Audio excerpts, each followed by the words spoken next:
जय सिया राम।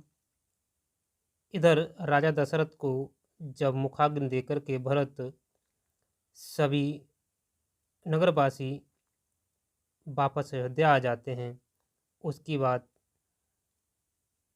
भरत को राजगद्दी पर बैठने के लिए सभी लोग आग्रह करते हैं और नाना प्रकार से भरत को समझाते हैं।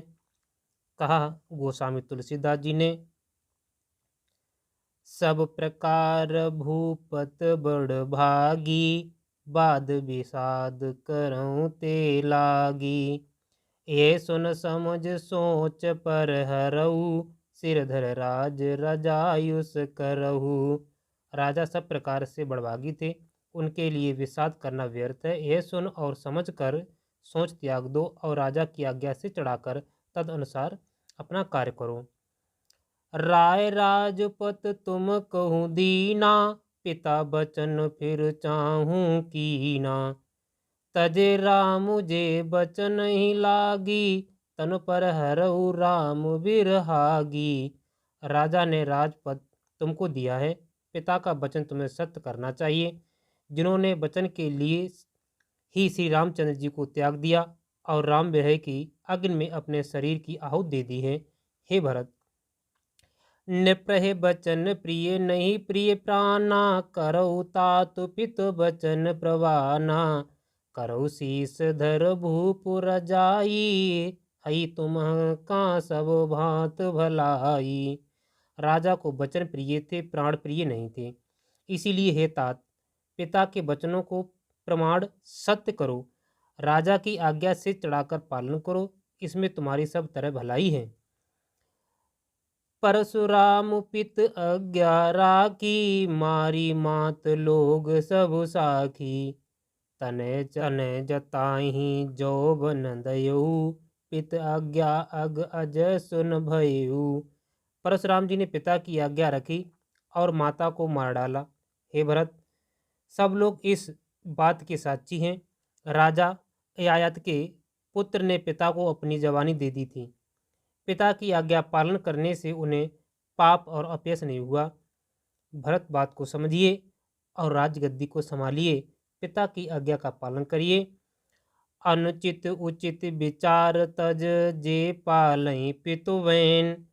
ते भाजन सुख सुजस के, बसै अमर पतयेन।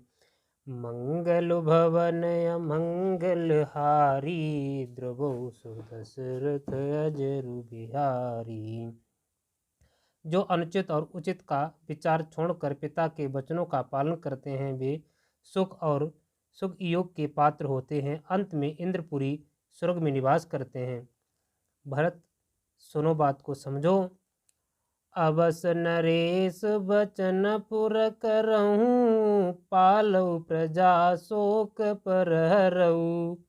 सुरपुर नृपुर पाई पर तोसु, तुम कहूँ सुकृत सुजस नहीं दोसु। राजा का वचन अवश्य सत्य करो, शोक त्याग दो और प्रजा का पालन करो।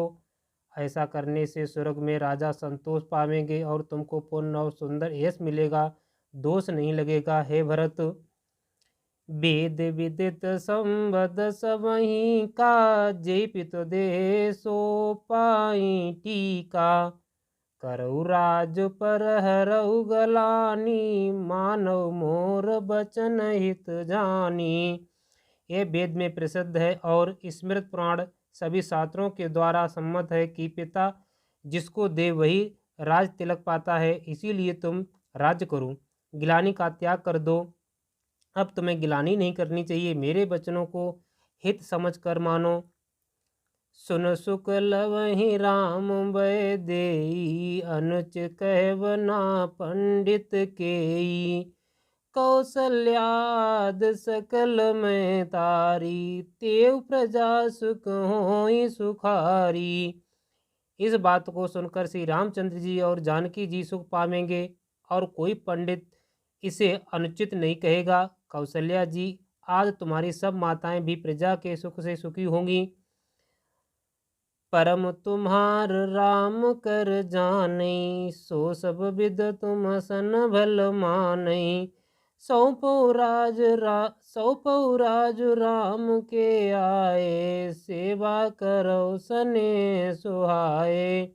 जो तुम्हारे और श्री रामचंद्र जी के श्रेष्ठ संबंधों को जान लेगा, वह सभी प्रकार से तुमसे भला मानेगा। श्री रामचंद्र जी के लौट आने पर राज उन्हें सौंप देना और सुंदर स्नेह से उनकी सेवा करना।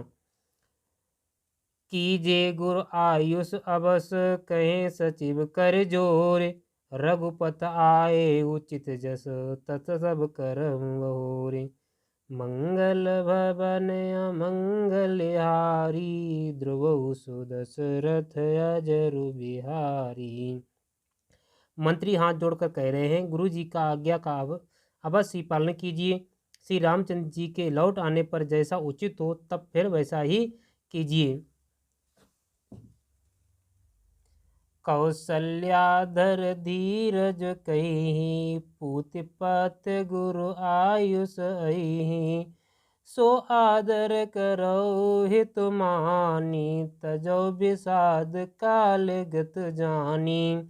कौशल्या जी भी धीरज धरकर कह रही हैं, हे पुत्र भरत, गुरु जी की आज्ञा पथ रूप है, अर्थात जो रास्ता योग्य है उसका आदर करना चाहिए और हित मानकर उनका पालन करना चाहिए। काल की गति को जानकर विषाद का त्याग कर देना चाहिए, इससे कुछ नहीं मिलेगा। बन रघुपत सुरपुर नर नाहु, तुम्हें भांत तात का कदराऊ।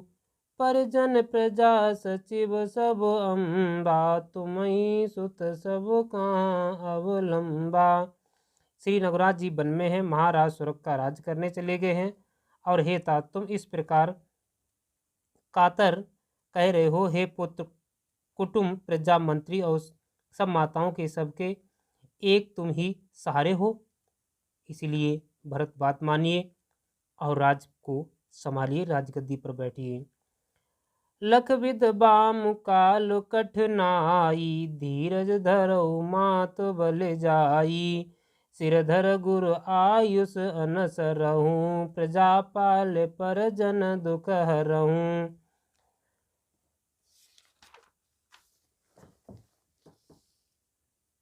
विधाता को प्रतिकूल और कालों को कठोर देखकर धीरज धरो, माता तुम्हारी बिलहारी जाती है। गुरु की आज्ञा को सिर चढ़ाकर उसके अनुसार कार्य करो और प्रजा पालन कर कुटुंबियों का दुख हरू। भरत, तुम्ही पर सभी आस लगाए हुए हैं, तुम राज्य करो, प्रजा का हित करो। गुरु के बचन सचिव अभिनंदन, सुने भरत ही हित जन चंदन। सुनी बहोर मात मृदुबानी, सील सने सरल रस सानी। भरत जी ने गुरु के वचनों और मंत्रियों के अभिवादन को सुना, जो उनके हृदय के लिए मानो चंदन के समान शीतल थे। फिर उन्होंने सील, स्नेह और सरलता के रस में सनी हुई माता कौशल्या के कोमल वाणी सुनी। सानी सरल रस मात वाणी, सुन भरत व्याकुल भय। लोचन सरो श्रवण सींच, बिरह उर अंगुर नये। सो दशा देख समय तेई विसरी, सबई सुध देह की। तुलसी सराहत सकल सादर, शिव सहज स्नेह की। मंगल भवन अमंगल हारी, ध्रुव सुदशरथ अजरु बिहारी। सरलता के सरस में सनी हुई माता की वाणी सुनकर भरत जी व्याकुल हो गए। उनके नेत्र में कमल जल आंसू बहाकर हृदय के विरह रूपी नवीन अंकुरों को सींचने लगे।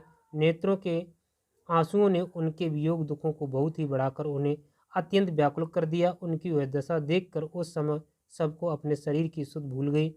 तुलसीदास जी कहते हैं, स्वाभाविक प्रेम की सीमा श्री रामचंद्र जी की भरत जी की सब लोग आदरपूर्वक सराहना करने लगे। भरत कमल कर जोर, धीर धुरंधर धीर धरे। बचन अम्यू जन बोर, तेत उचित उत्तर सबहीं। मंगल भवन अमंगल हारी, ध्रुव सुदशरथ अजरु बिहारी। धैर्य की धुरी को धारण करने वाले भरत जी धीरे धरकर कमल के समान हाथों को जोड़कर वचनों को मानो अमृत में डुबोकर सबको उचित उत्तर देने लगे। क्या उत्तर भरत देते हैं, देखते हैं। मास प्राण 8वां विश्राम ये अगले वीडियो में देखते हैं। तब तक के लिए जय सिया राम, जय जय राम।